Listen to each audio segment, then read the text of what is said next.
If you're dicking around in your studio, right, and you've got, you know, the new MPC stuff, you've got a MIDI control device, you might have a machine, you know, whatever it is you kids are working with, right, and then you know, all your buttons are yellow, and then the casing is clear and all that stuff. This isn't for you, right? You know, you're too pretentious for this, right? You've just got too much class.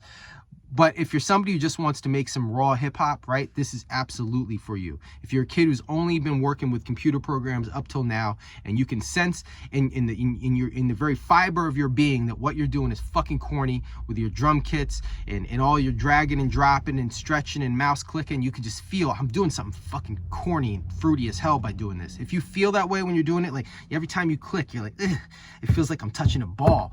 Like, you know, the thing is if you know what you're doing is corny and you wanted to get an outboard gear, you've never been able to afford it, this is your moment.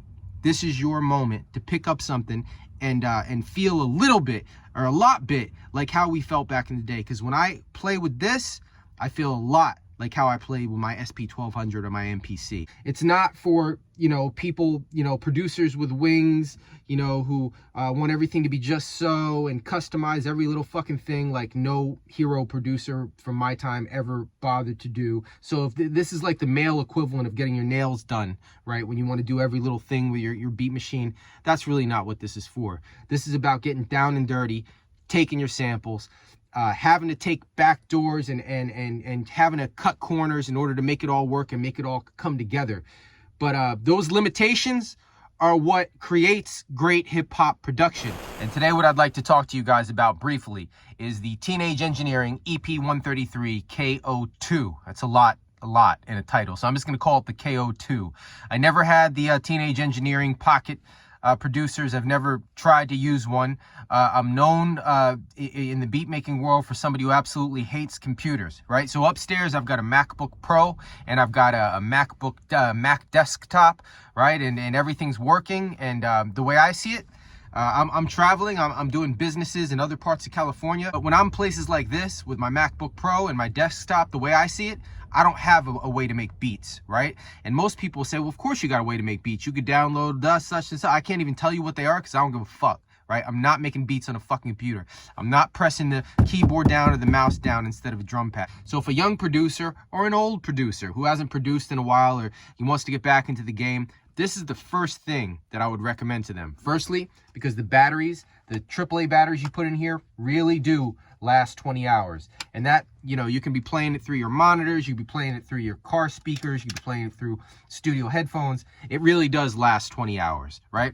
There's a lot of limitations from this, but coming from a guy who samples with 10 seconds of sample time in the SP-1200, these limitations ain't shit. I've got more than I can handle here, but not too much, right? All that stuff with the filters, this laundry list of things that you could do in the computer. I hate looking at fucking WAV files. I hate that shit. That screams post-2000 corniness to me when I see it. I hate Pro Tools. I hate all that stuff. I don't like manipulating audio with a mouse. I don't like stretching out stuff so I could see it.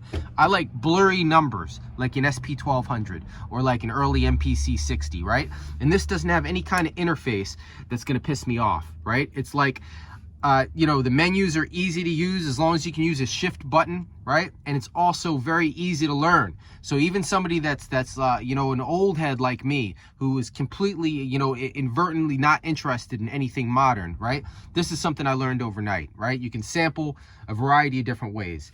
You take your sample, right? You can sample right to here, or you can plug right into your input. You're not going to get the 1/4 inch jack. You can get like a headphone style jack, but that's not a problem. You can easily get adapters for very cheap for that. And you can sample right from your damn iPhone, right? So I have a record player. I've got a Gemini mixer. I've got records upon records upon records. I got special records. I got small records. I got big records. I got black records. I got gray records. I got a smorgasbord of records. But all I got to do is bring this, a pair of headphones, and my iPhone and have record knowledge, right? And be able to sample. Couple of little tips from somebody who uses an SP-1200. You want to take the samples a little bit hot, right? Just get a tiny little bit of distortion there. You're not going to get the drum sound that you're going to get out of an SP-1200, but you're going to get closer, organically closer, without putting a bunch of shit on effects on it. You're going to get a lot closer with this if you know how to use it right, right? The samples it takes are beautiful. It's a little tricky. You've got to find your way that you want to work with your workflow. So if you've got these 4 banks, right? you'll be taking a sample, right? You play it back and check it. I'm sure that anybody who's watching this video has seen that already. But, you know, you have to hold it down and let the whole sample play. And if you want to sequence that way, you can. But you know, advisedly, I would say what you do is you could chop it up, you know, by going to shift and sample, and you chop it up. You can do it auto chop, which I never do. You can chop it up yourself using the knobs, right? It's very simple, using numbers, you know, just like I like, nothing fancy. And you do it that way. The issue that I have there is that every single time you want to chop a sample, you have to designate a bank, right? So that means that now, you know, if you want to take a sample from 9 different records, right, just a drum sound from this, you want to chop it, but you don't want to dedicate a whole bank to it, right?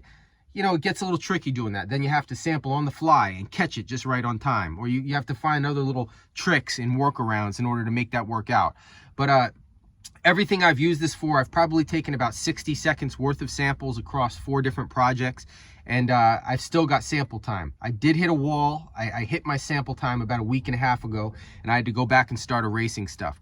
So that's a major limitation. If you're not somebody who wants to, it's called DAW, want to use a computer for this for any reason, then you're going to be in a corner because you only have so much sampling time. You can't stick in a floppy disk. You can't even stick in an SD card to save your samples.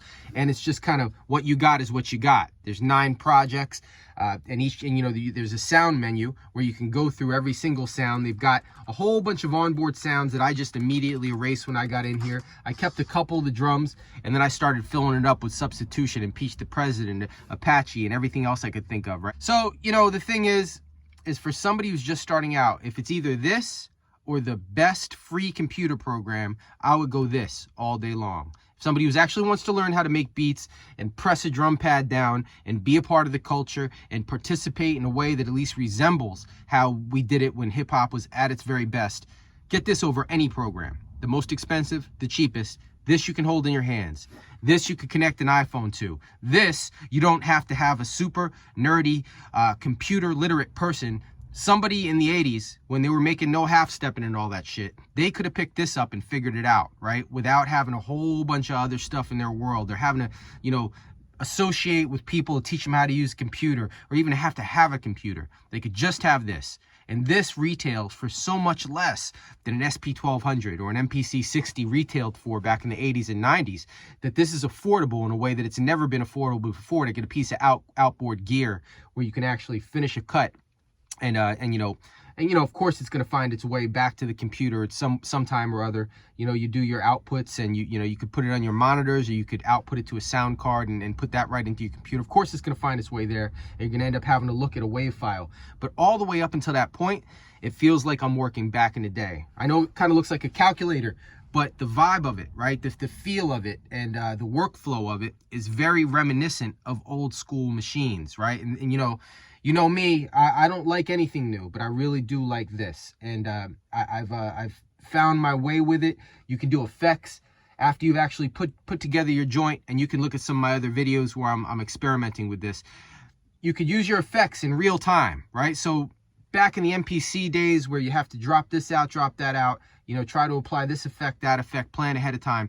You could perform all that in real time with this and come up with some funky stuff that, you know, otherwise you would have to really plan for or have to learn a lot, right? And here it just kind of does the learning for you. And as long as you know what's on offer and what's on the table, you're going to be able to navigate through it and do some of the post-sample, post-sequence performing in a way that's really going to make sense and sound good and be fun to use, right? So in terms of a factor of how it looks, you know, I'm giving this baby a Navy 4.0. This is like a 3.5. It looks good.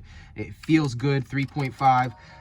You know, it sounds good. It outputs good music. The sounds are not as obnoxiously clean as the computer sounds, but there's no semblance whatsoever of any of that digital garbage sound that you get when you're working with a regular computer and no outboard gear or just a MIDI controller.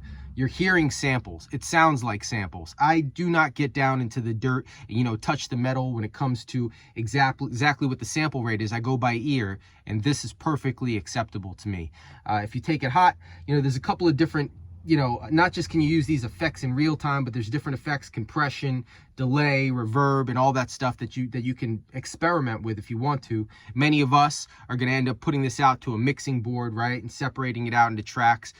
There's a lot that you can do with it, but the point is it's enough for you to do everything you need to do if you want to make hip hop. I can't speak for all this outgrowth of hip hop shit that comes out now and what the expectations are of people in 2024, but I can speak to whoever wanted to make a joint, you know, that would have been on par with something that like Naughty by Nature had put out, or something that, you know, they were doing in Cold Chillin' days, or something they were doing in the Wu-Tang days. You can do that with this machine. You can compose an entire song, you know, with everything that comes in the box.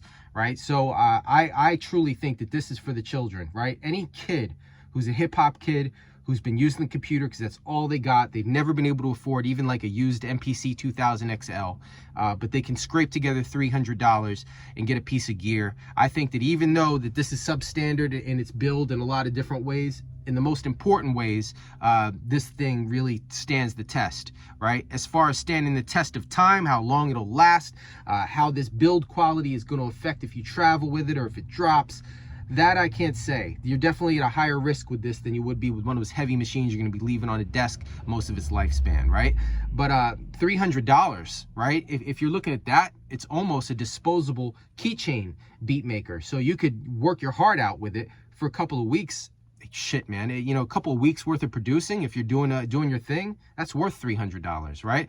So, you know, get another one just like it right after that, right? So those limitations are welcome to me. I want to be working within limitations. I want to have to stretch as an artist. I want the beat machine to somehow affect the way that I'm producing, right? I want to be playing in a specific playground. You know, I don't want to be in the Simpsons Hit and Run, you know, with Grand Theft Auto 3 values, right? Like, I want this to match up to what I'm here to do.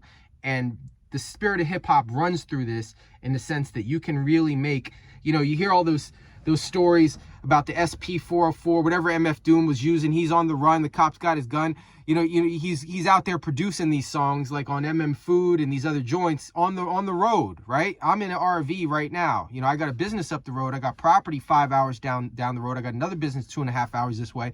I'm all over the place. I homeschool my kids. I barely have any time to produce, right? As far as getting into my studio with my SP-1200, my MPC 3000, my records, my turntable, that's you know, that doesn't happen very often for me. So having the ability to take this, my record knowledge, my iPhone, and my ability to navigate and work around the limitations in here and come up with something funky when I put it through the speakers or put it through my monitors, right? That's a huge value add for a person who has a lifestyle like I do. You know what I mean? And I can dig it. And like I said, I don't have to worry about hitting this and getting purple or some shit like that, right? Or just kind of like whisking me away into rainbow land when I'm trying to cut up a breakbeat. I don't want that. I know you can put lights behind the shit. You know, sometimes it's not about could I, but it's like should I, right? This is so back to basics, bare bones and limited, fun to work with. And, you know, I mean, there's a ton of complaints I could make about it, right? Like in terms of its memory, in terms of how you can save your projects. I have a belief that most likely teenage engineering is going to come up with some solutions for people who want to save their work. But even if I want to drop my work from here onto a WAV file, right, and then clear the memory and start over, you know, that's something I'm willing to do, right? To not have so much of you in my beat making process, not have so much of your sounds, not so much of your ideas, not so much of your Bill Gates in the garage nerdiness into my beat making process, right? This frees me of all of that. I don't have to pay any attention to you, and I don't have to learn from you, Mr. Computer Man. It's going to change your mind in 6 months, and I'm going to have to learn everything over again. This is going to stay what it is, right? So if I spend time working on this, if you spend time working on this, you're going to be able to pick this up in 5 years and make a beat on it again. It's something you can rely on that's not going to constantly change and be updated. In fact, you don't even have to hook it up to a computer in the first place, right? So, I like this K.O.II. You know, K.O.II is for the children. Peace!